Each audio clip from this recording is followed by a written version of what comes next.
Ice TV, सच सबसे आगे। दोस्तों, मैं अब्बास हफीज हूं। आज एक चौंका देने वाला खुलासा सामने आया है जिसने गोदी और मोदी दोनों को बेनकाब कर दिया है। गलवान घाटी को लेकर जिस तरह से झूठ बोला जा रहा है वो पूरी तरह से मामला एक्सपोज हो गया है, क्योंकि गलवान घाटी के पास रहने वाले एक व्यक्ति का वीडियो आया है, जिस वीडियो को देखकर आपको यकीन आ जाएगा कि गोदी मीडिया हमको बेवकूफ़ बनाने में कोई कसर नहीं छोड़ रहा है। नरेंद्र मोदी जी, मोदी सरकार का दावा कि गलवान में कोई घुसपैठ नहीं हुआ है, चीनी सैनिकों ने कहीं कब्जा नहीं किया है, किसी तरह का घुसपैठ नहीं किया गया है, वो कितना सच है इस वीडियो से आप समझ जाएंगे। पहले ये वीडियो देखिए, फिर आपको बताऊंगा कि कैसे गोदी मीडिया हमको आपको बेवकूफ़ बनाने के काम करती है। उनके स्टूडियो की वो तस्वीरें। सबको नमस्कार, मेरा नाम टुंडुप है और मैं लेह लद्दाख का एक निवासी हूँ। अभी मैं ठीक लेह टाउन में बैठा हुआ हूँ और जहाँ पे देश भर से काफ़ी सारे न्यूज़ चैनल्स वाले भी आए हुए हैं। ये बात सच है कि मीडिया वालों को यहाँ से 40 किलोमीटर दूर जाने की अनुमति नहीं है, तो वो इसी लेह टाउन में बैठ के इन ऊंचे ऊंचे पहाड़ों को गलवान घाटी के पहाड़ बताते हैं और लेह सिटी में बैठ के वो ये क्लेम कर रहे हैं कि वो ग्राउंड ज़ीरो से रिपोर्टिंग कर रहे हैं। अगर हम यहाँ बैठ के गलवान वैली गूगल मैप पर सर्च करें तो ये 218 किलोमीटर यहाँ से गलवान का डिस्टेंस दिखा रहा है। तो देश की मीडिया देश को ग्राउंड ज़ीरो से 2018 किलोमीटर दूर बैठ के ग्राउंड रिपोर्टिंग कर रहे हैं।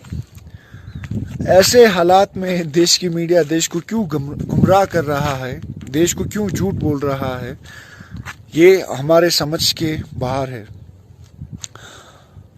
ऑन दी अदर साइड, यहाँ बॉर्डर पे बैठे हुए किसी से भी पूछ लीजिए, नोमैड से पूछ लीजिए, वो ये मानते हैं कि चाइनीज़ इंट्रूजन हुआ है। लेकिन हमारे प्रधानमंत्री फिर देश को झूठ बोल रहे हैं कि चाइनीज़ इंट्रूजन नहीं हुआ है। तो ऐसा लद्दाखी और as an responsible Indian citizen, I would like to request to the Indian Prime Minister and the national media to please tell the truth to the people of this nation. Thank you. तो दोस्तों, सुना आपने इस व्यक्ति को, ये साफ कह रहा है कि जो हमको मीडिया दिखा रहा है, आपको मीडिया दिखा रहा है, वो गलवान घाटी के पहाड़ नहीं हैं, बल्कि वो लेह लद्दाख के पहाड़ हैं। जो गलवान घाटी वहां से 200 किलोमीटर से ज़्यादा की दूरी पर है।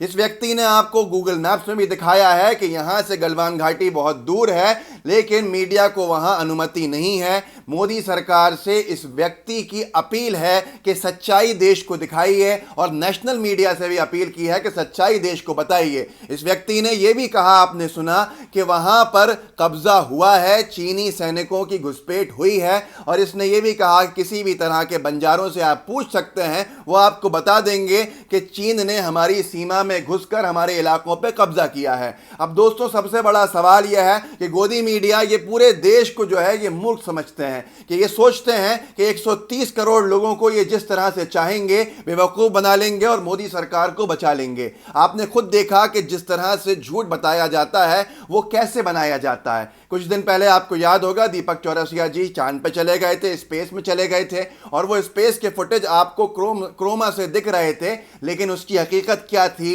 ये स्टूडियो की तस्वीरें भी आपने देखी जो आपकी स्क्रीन पे इस वक्त है। स्टूडियो में स्पेस एस्ट्रोनॉट का सूट पहनकर, स्पेस सूट पहनकर कैसे लोगों को बेवकूफ़ बनाया जा रहा था और कैसे ये बेनकाब हुआ आपके सामने है। एक बार जो सुधीर चौधरी हैं, हमारे जी न्यूज़ के करता धरता, जी न्यूज़ के नामचीन चेहरे, उन्होंने भी गटर में खड़े होने का कैसे ढोंग रचा था। मैं कहूँगा गटर में काम करने वाले उस व्यक्ति का अपमान है कि किस तरह से स्टूडियो में एक पूरा का पूरा एडिटिंग से बना के गटर और उसमें कचरे के ढेर में खड़े हुए थे माननीय सुधीर चौधरी जी। देखिए, सूट बूट पहन के आपकी स्क्रीन पे दिख रहे हैं। इसी तरह से जनता को बेवकूफ़ बनाया जाता है, और ऐसे ही आज लद्दाख में बैठकर रिपोर्टिंग करके बताया जा रहा है कि देखिए हमारे पत्रकार ग्राउंड जीरो पे खड़े हुए हैं, रिपोर्ट कर रहे हैं। ऐसा लगता है कि ये बिल्कुल सैनिकों के साथ लड़ ही रहे हों जैसे वहां पर, जबकि ग्राउंड जीरो वहां से 200 किलोमीटर से ज्यादा दूरी के ऊपर है। ऐसे लोगों को क्या सच्चाई पता होगी?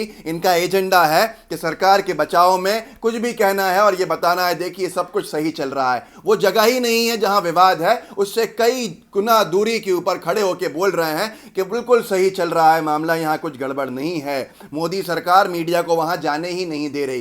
दोस्तों, आपने कुछ दिन पहले एक और झूठ देखा था मीडिया का। एबीपी न्यूज के एक पत्रकार, हम आपको वीडियो फिर दिखाते हैं, जब साइक्लोन की रिपोर्टिंग कर रहे थे, बंबई के मशहूर पत्रकार, वो अपने आप को उड़ता हुआ दिखा रहे थे कि वो खड़े नहीं हो पा रहे। लेकिन इस वीडियो में ही उनका झूठ बेनकाब हो गया था जब पीछे एक आदमी आ गया काम करता हुआ जिसको कोई फर्क नहीं पड़ रहा था। देखिए ये वीडियो। और चंद घंटों तक जारी रह सकता है अखिलेश। बिल्कुल जितन हम देख पा रहे हैं कि आपके कदम लड़खड़ा रहे हैं, आपके लिए वहां पर खड़े हो पाना बहुत मुश्किल है। दोस्तों, देखा आपने किस तरह से मूर्ख बनाने का काम किया जाता है। यहां एक और सवाल खड़ा होता है, लेकिन मीडिया ने हमारे जहनों पे, दिमाग पे कब्जा कर लिया है कि हम सोचते भी नहीं हैं और हम सवाल तो करते ही नहीं हैं। आपने सबसे पहले यह सवाल करना था कि भाई अगर ये उड़ रहे हैं करेस्पॉन्डेंट साहब, तो जो इनका वीडियो शूट कर रहा है कैमरामैन, ना वो हिल रहा है, ना वो उड़ रहा है, ना कैमरा जो इनके वजन से कम है वो तो उड़ जाता तब तक, लेकिन उसको भी कुछ नहीं हो रहा है। इस तरह से झूठ परोसा जाता है और लोग समझते हैं कि यही सच है। दोस्तों, गलवान का मामला बहुत ज्यादा गंभीर है। वहां पर बार बार वहां के लोगों ने ऐसे फुटेजेस दिए हैं, ऐसे वीडियोस दिखाए हैं कि कब्जा हुआ है, वहां पर घुसपैठ हुई है, टेंट लगाए गए हैं, किसानों को काम नहीं करने दिया जा रहा। पर निरंतर गोदी मीडिया 200 से ज्यादा किलोमीटर दूर बैठकर यह बता रहा है कि देखिए सब कुछ यहां पर नॉर्मल है और यहां कुछ हुआ ही नहीं है। यह बिल्कुल मिसाल ऐसी है कि समंदर में तूफान आया हो और कहीं अंदर किसी तालाब के ऊपर खड़े होकर बताया जाए देखिए सब कुछ सही है। तो यह काम मीडिया कर रहा है, आपके सामने हकीकी तस्वीर नहीं है। एक्चुअल पिक्चर जो है वो आपसे बहुत दूर है, जिसकी सैटेलाइट इमेजेस कुछ दिन पहले हमने देखी थी कि चीन बहुत तेजी से कंस्ट्रक्शन कर रहा था। और अब जो कर्नल संतोष बाबू ने जिस टेंट को उखाड़ा था और उसको उखाड़ने में शहीद हो गए थे, वो टेंट फिर से सैटेलाइट इमेजेस में आया है कि चाइना ने फिर वो टेंट बना लिया है, फिर वहां कंस्ट्रक्शन कर लिया है। लेकिन गोदी मीडिया न मोदी सरकार से सवाल कर रहा है और ना ही किसी को बता रहा है कि वहां सच्ची बात क्या है। और ये साठ घाट ही है जो देश को निरंतर नुकसान पहुंचाती है। सवाल किससे पूछा जा रहा है? यहां पर जो सत्ता में नहीं है। गोदी मीडिया सवाल विपक्ष से पूछ रही है और सरकार से कोई सवाल नहीं पूछा जा रहा है। आप समझ सकते हैं, इसीलिए एक व्यक्ति को खुद आकर बताना पड़ा कि देखो ये पहाड़ जो तुम देखते हो, कि देखो ये पहाड़ सच्चे नहीं हैं, ये पहाड़ किसी और इलाके के हैं जिसको गलवान वैली बताया जाता है। गलवान वैली यहां से 200 किलोमीटर से ज्यादा दूरी पर है और सरकार वहां जाने नहीं दे रही। पर आप लोगों को मीडिया और सरकार, मोदी सरकार बेवकूफ बना रही है। मत बनिए। सरकार से उसने मांग भी की है इस व्यक्ति ने कि भाई देश को सच्चाई बताइए और चाइना से सबको बचाइए, इन इलाकों को। दोस्तों, अगर ये वीडियो आपको पसंद आया तो उसको आगे शेयर कीजिए, चैनल को सब्सक्राइब कीजिए, लाइव टीवी के बेल आइकन को जरूर दबाइए। मैं आपसे फिर से विनती कर रहा हूं, हम जो काम कर रहे हैं वो आप तक नहीं पहुंचता है, बेल आइकन दबाने से वो काम आप तक पहुंचेगा, लाइव टीवी की रीच बढ़ेगी, आप तक हमारे सारे काम पहुंच जाएंगे। सब्सक्राइब करना जरूरी है, लेकिन साथ के साथ बेल आइकन दबाने से नोटिफिकेशंस मिलने लगते हैं, वो भी दबाइए। अपने साथियों से भी सब्सक्राइब करवाइए, बेल आइकन दबाइए। जय हिंद, जय भारत। लाइव टीवी, सच सबसे आगे।